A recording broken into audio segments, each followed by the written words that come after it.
Okay, topic natin, anong mangyayari kung kakain kayo ng saging araw-araw, di ba? Favorite ko talaga saging. Favorite na prutas ko yan. Para sa akin, pinakamasustansya. Marami kasing sakit, di ba? Pinapayo ng doktor, lifestyle change. Ano ba lifestyle change? Mas healthy dapat ang kinakain. O, tingnan natin ang benefits ng saging, ha? Ang pinakamasustansyang prutas para sa akin. Gaano karami pwede kainin? Mga 1 to 3 saging bawat araw. Pwede isa hanggang 3. Pwede naman damihan kung gusto nyo. Pero on the average, mga 2 saging, 2 bananas a day. Napakaganda. 11 benefits. Number 1, nakakapayat siya. Actually, sa Japan, meron silang Japanese morning banana diet. Sa umaga, saging lang kinakain nila. Saging, tubig, tapos tanghalian na. Ang saging, mataas siya sa fiber. Nakakabusog. Diba? Kung nag-sports ka, kaya mas busog ka dito na hindi ganun kataas yung calories. Diba? Bakit siya maganda, nakakapayat? Tingnan mo. Walang cholesterol. Okay? Bihira yung pagkain, walang cholesterol na, wala nang taba, wala pang salt. Bihira yung ganun. Yung iba, low salt pero mataas sa taba. Ito, kompleto siya talaga. Walang cholesterol, walang taba, walang salt, mataas sa fiber, ang dami pang vitamins and minerals. Ibang klase siya. Ano, ang daming vitamins and minerals. B, C, lalo na sa potassium, di ba? Delikado yung mababa ang potassium, di ba? Nakamamatay ang low potassium. 358 milligrams potassium. Bihira yung ganyan. Bihira yung pagkain gayang kataas sa potassium. So yan, nakakapayat. Number 2, mas marerelax ka. Pwede kang matulog, gaganda ang mood mo, pag bad mood ka. Yung mga bata na stress, ayaw pumasok, pakainin mo lang ng saging. Turo yan ng mga psychologists. Meron kasing tryptophan ang saging, isang amino acid na nagpaparelax sa atin at nakakaantok. Marami din siyang minerals, magnesium, potassium na pamparelax din ng katawan natin. Sabayan nyo ng chamomile tea. Mainit na tubig, yan, pamparelax. Pag na-stress, saging. Number 3, ang maganda sa saging sa mga may ulcer, gastritis, GERD, mahapdi, sikmura. Ang ginagawa ko, kakain ka lang ng misa tanghalian na, di ba? May meeting pa kayo, kumukulo na ang tiyan mo, napakasakit.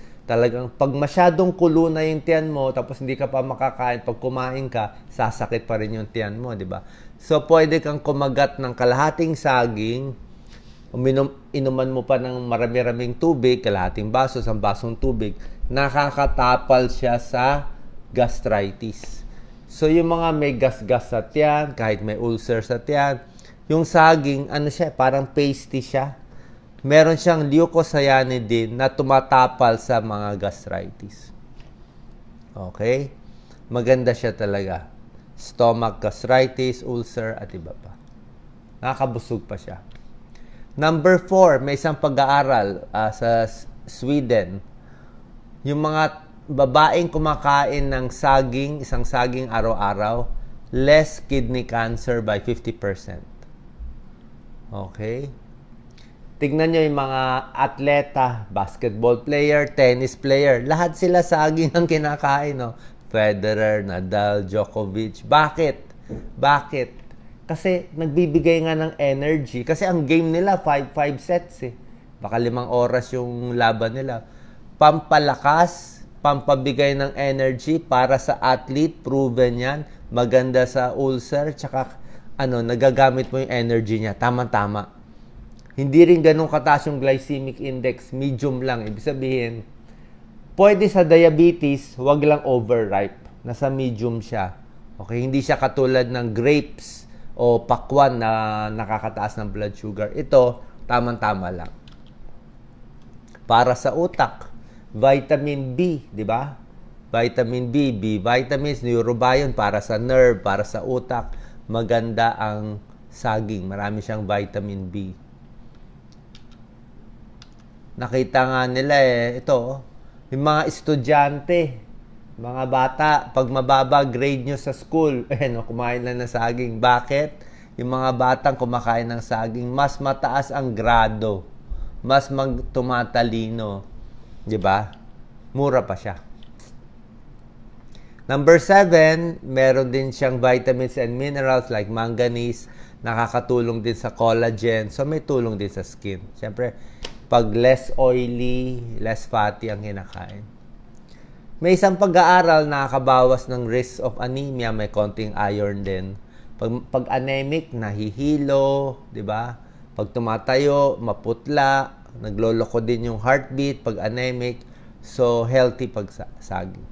With other foods, sabayan mo ng mga gulay na mataas din sa iron content. Ayan, ang daming benefits ng saging. Weight loss, anemia, sa utak, depression, ulcer, at sa tiyan para sa mga yung mga sinabi ko lahat. Para sa puso, maganda po. Kasi nga mataas sa potassium eh.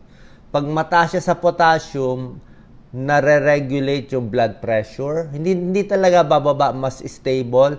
Pati tibok ng puso, mas regular.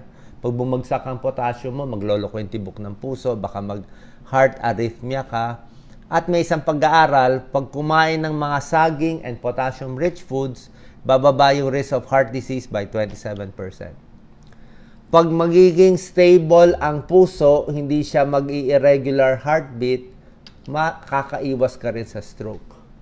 Kasi nga pag hindi normal ang tibok ng puso, mas nagbubuo yung dugo. Pag nagbuo yung dugo, pwede tumapon sa utak, cardioembolic stroke. So yan ang mga nakikita namin bilang cardiologist, internist. Yan talaga linya po namin. Ito pinakamaganda. Sa mga depressed, nervyos, sabi ko, diba, inom lang ng tubig, deep breathing, relax lang, sabayan mo ng saging, pampasaya. Okay, very stress. Pag na-stress, ano ba stress tab? Stress vitamins. Vitamin B lang 'yun eh. Ito, vitamin B na may tryptophan pa na nagiging serotonin. Serotonin yung antidepressant, pampasaya. Ano? Yan ang binibigay ng mga psychologists sa batang ayaw pumasok, batang stress, bigyan mo ng saging. Okay? Tulad ng sinabi ko, nakakapayat ang saging. Kaya merong morning banana diet. Nagpauso nito mga Japanese. Simple lang Sa umaga, kahit ilang saging kainin mo. Tapos normal lunch. Tubig lang or green tea. Walang juice. Walang soft drinks. Dahan-dahan na pagkain. Pag 80% full, medyo busog ka na, tigil na. Huwag pilitin magpakabusog. Baka bangungutin tayo. Maaga matutulog, maaga kakain sa gabi. Maaga kumain sa gabi, tapos breakfast. Halos 12 hours na yun eh. Para ka nang nag-12 hours ng intermittent, di ba? 1 to 4 bananas a day with warm water. Yan ang strategy sa umaga. Huwag nakakain hanggang lunch. Tapos normal lunch. Sa afternoon, relax lang. Dinner before 6. Ako before 6 ako. Ito before 8. Ito yung mga laman niya. 89 kilocalories. Okay lang po yan. Pwede sa diabetic. Maganda sa may sakit sa puso. Fats niya halos wala. Fiber ang taas. Cholesterol 0. Sodium mababa. 1 lang. 1. Halos wala. Potassium 358. Magnesium, phosphorus, calcium, iron, and zinc. Napakaganda. Sabi ko nga, kumain ka lang 2 saging araw-araw para ka na uminom ng multivitamin. Multivitamin na siya. Pampapayat. Benefits, blood pressure, antioxidant, menstrual cramps. Actually, pwede rin eh. So, meron kasing mga enzymes yung banana na maganda sa digestion. Okay? Nakakapayat ba to? Yes. Pag pumayat tayo sa saging, maganda for diabetes, for cholesterol, bababa lahat, for blood pressure, for heart disease, diba? So, yan ang strategy na tinuturo natin. Kaya yan po mangyayari. Pero syempre, depende pa rin naman sa sakit ninyo. Pero wala naman talagang bawal dito. Sino lang ang bawal dito? Bawal siguro kung nagdadialysis na o hindi na umiihi. Pero otherwise, may high blood, may sakit sa puso, pinapakain talaga ng saging eh. Mas better saging na lang gawin mong snack kaysa donut, croissant, processed foods, hotdog. Alam niyo naman yung kapalit eh, pizza, fried chicken. Ito na lang. Malayong-malayo ang damihan mo ang saging araw-araw. Okay? Maraming salamat po. God bless po sa atin lahat.